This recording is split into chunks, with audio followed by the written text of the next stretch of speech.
نبی علیہ السلام هغه نوجوانانو ته ویلي وو چې د چا د واده طاقت نه کیږي او ګناه ته کیږي. نبی علیہ السلام ورته فرمایلی وو اے د ځوانانو ټولګیا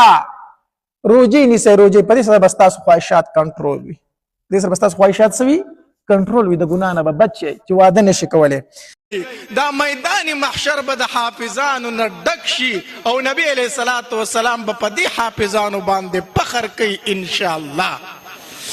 الله نو الله تبارک وتعالی ما تا ته هغه بچی راکړي دي چې نبی علیہ الصلوۃ والسلام به په میدان محشر کې فخر کوي ان شاء الله. رونو قرآن دا معمولی کتاب نه دی، ته د عجیبه عجیبه برکات دي. دل الله تبارک وتعالی ډېرې معجزې ورکړي دي. تورات الله تبارک وتعالی په یو ځای نازل کړی دی، انجیل الله تبارک وتعالی په یو ځای نازل کړی دی، زبور الله تبارک وتعالی په یو ځای نازل کړی دی، قرآن الله تبارک وتعالی په 30 کاله کې په وخت د ضرورت باندې لږ لږ په نبی علیہ الصلوۃ والسلام نازل شوی دی. الله یو ځل نبی علیہ الصلوۃ والسلام د جبریل امین نه تپوس وکړو اسی جبریله ته چې مال دا کم وحی راوړي، دا کم قرآن مال راوړي، دا الله تبارک وتعالی تعالی درکې په اسمانونو کې څنګه دا تا ته څنګه میلاویږي؟ جبریل علیہ الصلوۃ والسلام ورته وفرمایل وی د الله محبوبه مال چې کله الله تبارک وتعالی یو آیت یا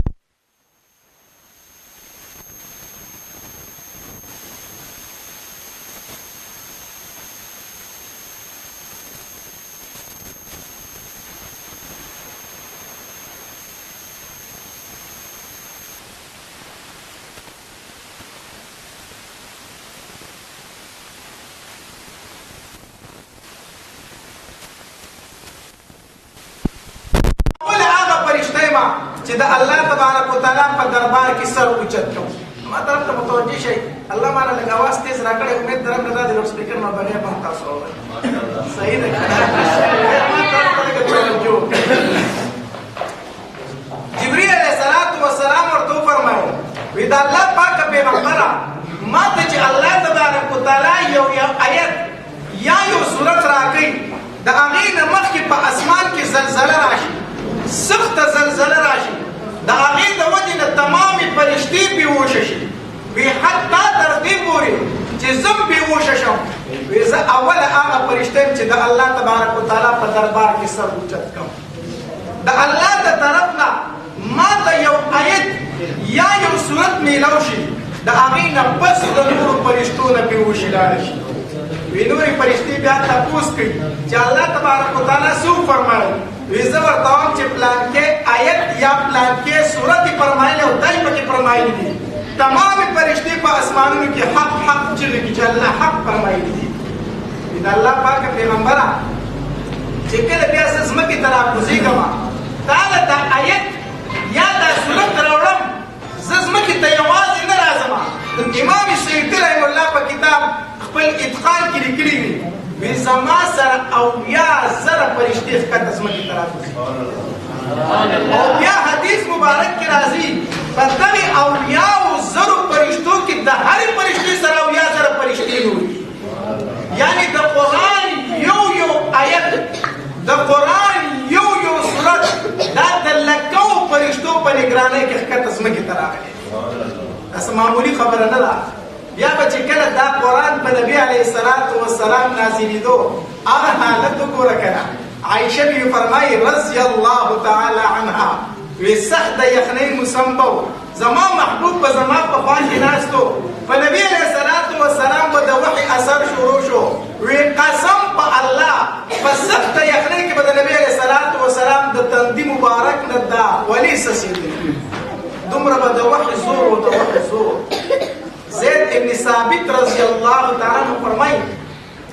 یو ځل د نبی علیه الصلاة والسلام سره خوا کې ناست وم او د نبی علیه الصلاة والسلام دا زنګون مبارک زما په پتون باندې پروت و، لکه څنګه چې دوه دوستان ناست دي که نه، د یو تن د خپه د بل تن په خپه باندې داسې پرته وي. وی د نبی علیه الصلاة والسلام دا زنګون مبارک زما په پتون باندې پروت و. وی په دې دوران د وحي اثر بدو چې د نبی علیه الصلاۃ والسلام رنگ مبارک په بدل شو، رنگ مبارک په سر شو. په نبی علیه السلام د وحي اثر شروع شو. وی قسم په الله د نبی علیه الصلاۃ والسلام دی زنګون زما پتون ته دومره زور راکو، دومره زور راکو، وی ما وی چې زما دا پتون زره زره مات شو. دومره د وحي زورو،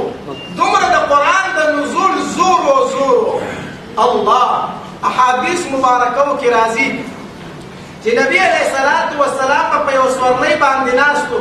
او په نبی علیه الصلاۃ والسلام به د قرآن وحي شروع شوله. د نبی علیه الصلاۃ والسلام وزن به هغې سورلۍ نشو برداشت کولی.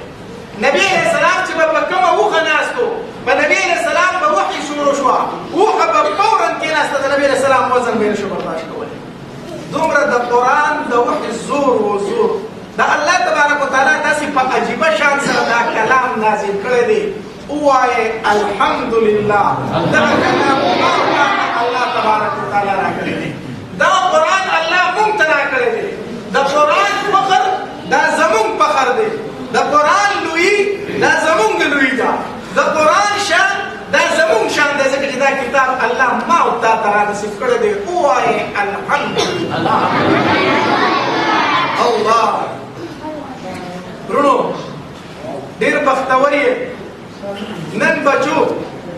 د قرآن سر ته ورسو، د الله کلام یې سر ته ورسو، قرآن یې ختم کړو. حدیث مبارک کې راځي نبی علیه الصلاۃ والسلام فرمایي وایي د کوم انسان بچي چې په کومه ورځ باندې قرآن ختم کړي، الله تبارک وتعالی فرشتو ته په دغې ورځ باندې وفرمایي ای فرشتو د دې مور او پلار چې کومه عملنامه ده دا ورله د ګناه نه پاکه کوي، پاکه کوي. زما مورې خوشحاله شه، پلاره خوشحاله شه، په کومه ورځ چې ستا بچي قرآن ختم کړی دی په دغې ورځ باندې الله ستا عملنامه د ګناه نه پاکه کوي. دا څه معمولي خبره نه ده ښه، دا څه وړه خبره نه ده. مصیبت دا دی چې د ملي نظام د مخکې نه پکار دي. تاسو اوس په بیان کې د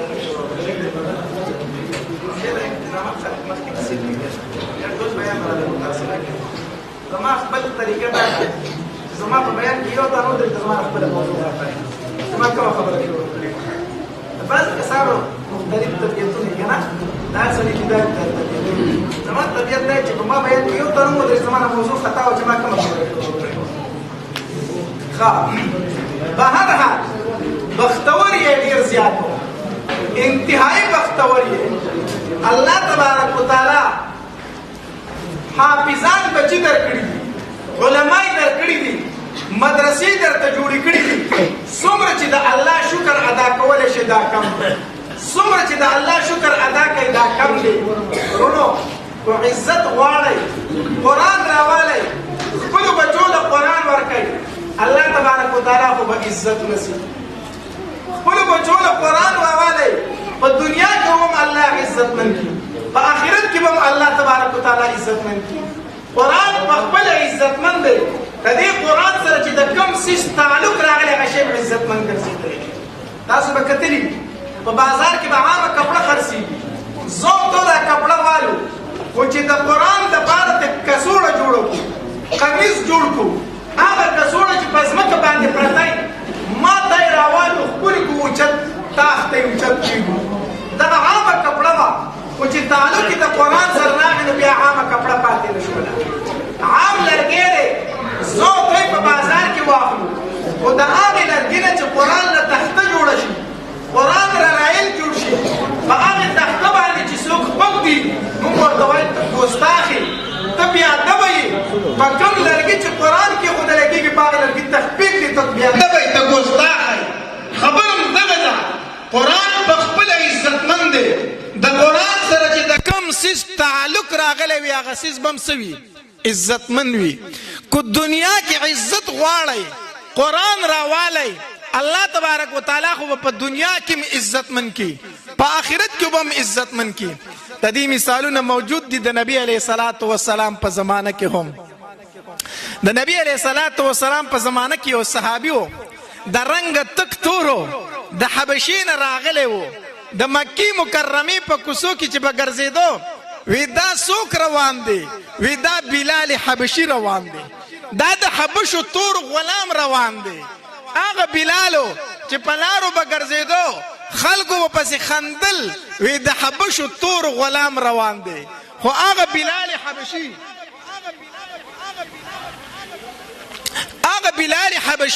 رضی الله تعالی عنهم چې کله قرآن راواغستو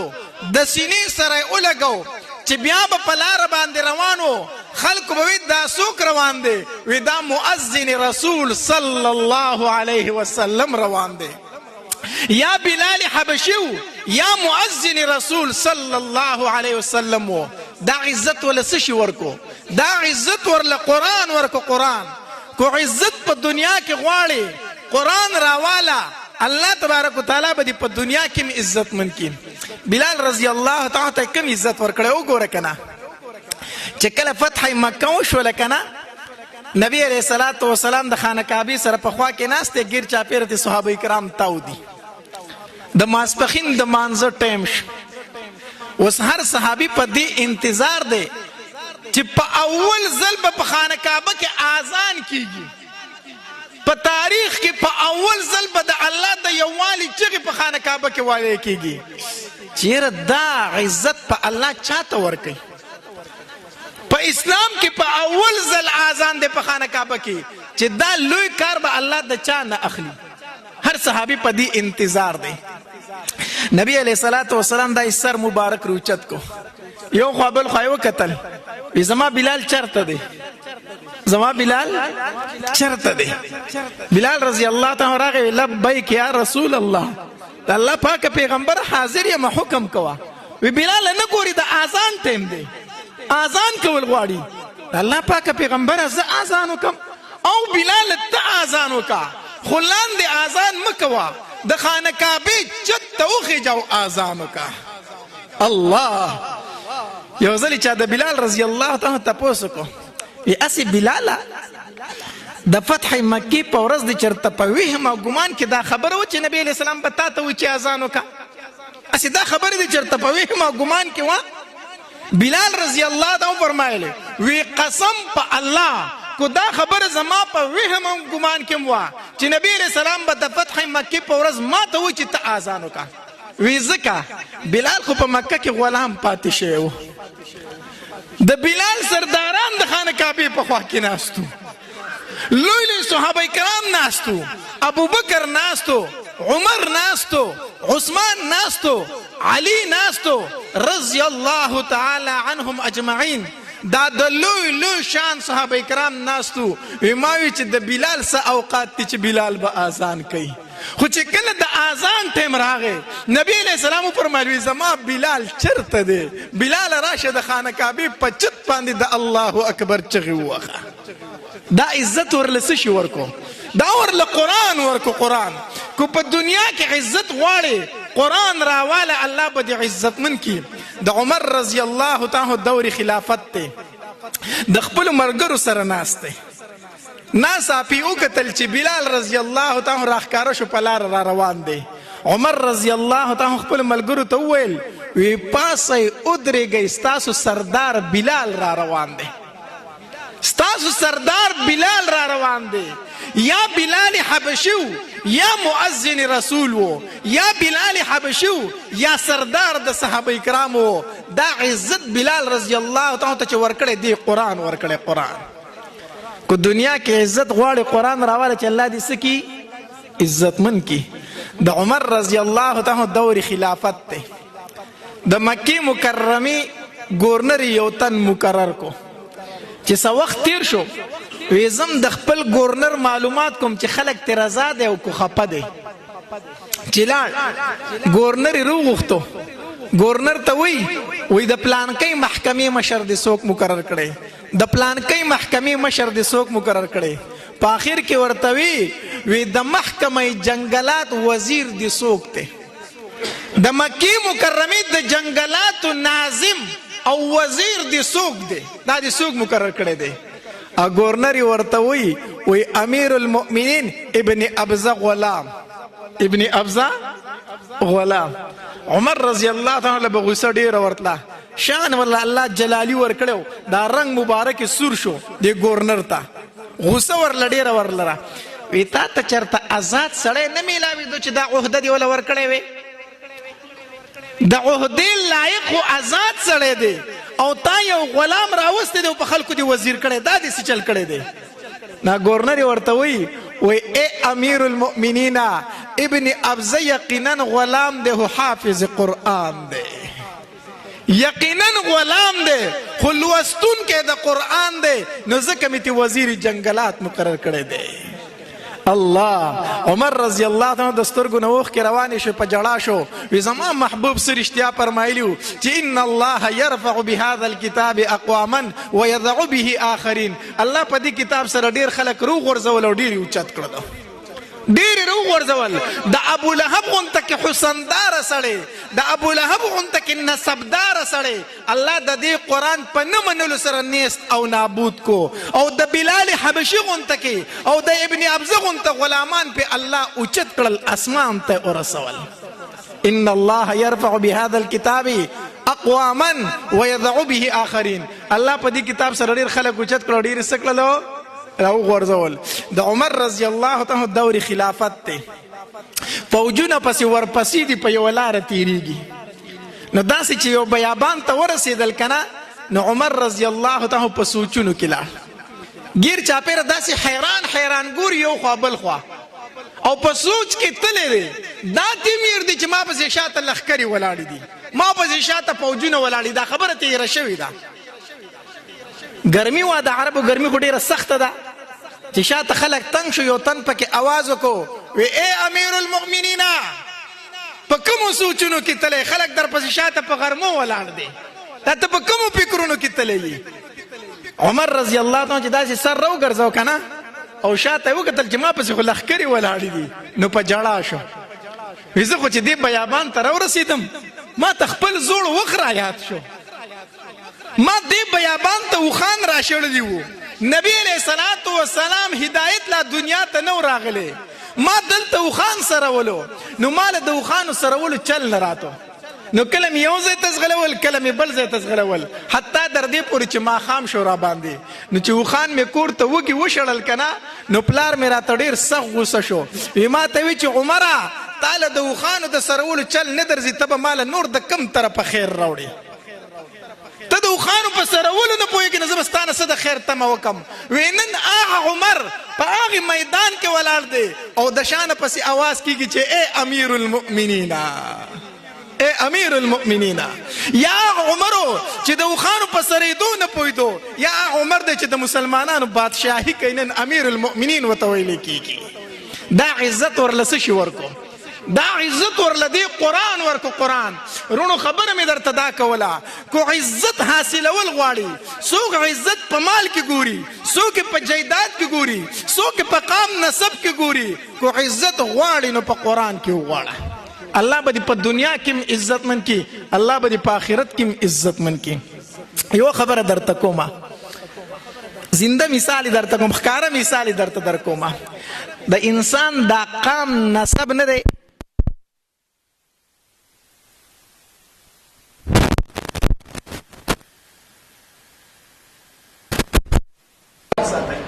د انسان قام نسب بل شي نشي بدلولی کو دا بدلیږي صرف په قرآن سره بدلیږي تاسو به کتلی کنه تاسو ته بچته د خپل د جمعات د امام قام نسب نه معلوم داسې ده که داسې که ده او نوم ورلم اکثر نه ورځي ما په یو مسجد کې تقریبا 14 کاله امامت وکړو زما په خیال چې زما نوم به اوس هم هغوی له نه ورځي داسې مشرانو لره خو مونږ ورته هلته وستا صاحب وایو د جماعت امام ته څه وایو مونږ بنیریان ورته وستا صاحب وایو نه پوهېږم تاسو به ورته استاذ جي وایئ کېدای شي تاسو استاذ جي وایئ یا به ورته مولانا صاحب وایئ نو هلته مونږ ته وایو استاد صاحب لاړه او استاد صاحب راغی ټیک شو نوم ورله نه ورځي مونږ په دې خوشحاله یو چې دا نوم خو نه درځي دا تاسو زمونږ عزت کوئ ځکه راله نوم نه یادوئ مونږ په دې خوشحاله یو هلکه ستاسو د جومات په قام نسب سره څه دی مولي صاحب دی که نه نو قام نسب سره څه دی او عالم دی که نه مولي صاحب دی که نه عزت یې کوئ داسې د کداسې نه ده سپینګیره بابا اجي سیب مونږ ته د کټ بر سر پریدي مونږ ورته وایي چې بد خبره ده بر کینا نه ما ور کوي زبستانه بر کینم پسینه کې د قران پروت دی داسې د کداسې نه ده عزت په دنیا کې غواړي قران راواله الله به په دنیا کې سکی عزتمن کې الله آخرت کې عزت دغه مې د دنیوي عزت خبره وکړه کنه دنیا به مړه صحیح عزت دنیا به صحیح عزت 10 کاله ژوند دی 80 کاله ژوند دی زیات نه زیات 100 کاله ژوند دی ختمیدون کې دی کنه عزت خو عزت د آخرت دی عزت د څه شي دی د آخرت عزت دی زوام هغه پلار تا زوام هغه مور تا اے موري اے پلارا چې الله در له حافظ قرآن بچی در کړی دی او ان شاء الله جنت ته خو بځي ځکه چې مسلمان یې خو چې په جنت کې اعلان وشي چې پلان کې د پلان کې زوی چې حافظ قرآن دی هم عرفاء اهل الجنه دا د جنتیانو سردار دی دا د جنتیانو څه دی اسی په دنیا کې چې اعلان وشي چې پلان کې د پلان کې زوی غټ افسر دی نو دا پلار هڅ کا غړی ګرځي کنه ګرځي خو چې په جنت کې اعلان وشي چې